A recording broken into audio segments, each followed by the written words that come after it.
People tell me, Brother Zakir, you travel throughout the world. Don't you have problems? Alhamdulillah, summa alhamdulillah. Allah's help. I know many of my colleagues who keep on traveling, they have had several problems. And my appearance, the beard, the cap, and a coat, though I look like a joker, it's a soft target.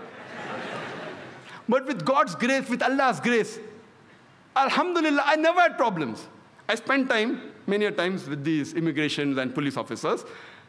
I was there in New York 2 days before 9/11. I just left New York. I was there for 2 weeks. Alhamdulillah, summa alhamdulillah. Good I left. If I'd been there during 9/11, maybe I would be implicated, possibly. I went to London immediately. And last time I was in USA, though I've been invited several times because of my tight schedule, I was in 2003. I'd gone to Los Angeles to receive an award. Immediately, I was prepared that during immigration I'll be interrogated, the way I look. I'm mentally prepared. They asked me, why have you come here? I said, to receive an award. Award for what? Do you belong to a charitable organization? What award are you getting? I said, to serve humanity. Jesus Christ, peace be upon him, said, speak ye the truth and truth shall free you. I speak the truth. That's why I've got the award. And it went on the long conversation.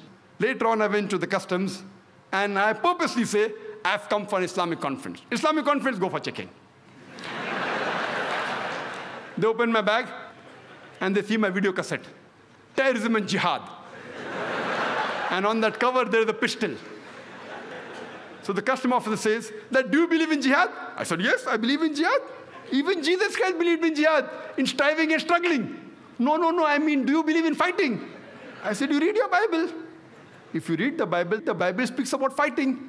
If you read the book of Numbers, chapter number 31, verse number 1 to 19, the book of Exodus, chapter number 22, verse number 18 to 20, the book of Exodus, chapter number 32, verse number 27 to 28, and Jesus Christ, peace be upon him, himself said, in the Gospel of Luke, chapter number 22, verse number 36, that take ye the sword and go and fight. So immediately, most of the custom officers, 8 or 10, gathered together, and they started asking, sir, can we ask you one more question? So I just told my host on the mobile that please don't worry, I'm stuck up here, I'm just doing dawah. I keep on traveling, mashallah. I've been to Australia, to UK several times. By God's grace, time I did spend, not more than a couple of hours. I know many of my colleagues were detained. Many of my colleagues mean my speakers. I'm not talking about my Bombay speakers.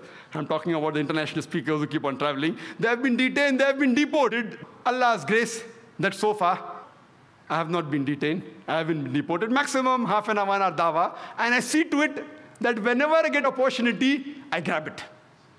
But I see to it that I quote the scriptures. I follow the guidance of the Quran in Surah Al-Imran, chapter number 3, verse number 64, which says, "Ta'alaw ila kalmatin sawa'in bayna bainakum." Come to common terms as between us and you. So when we come to common terms, most of the problems are solved. This talk, what we're having today, was supposed to be held more than a month back. I was supposed to be in London. That's why this talk is delayed.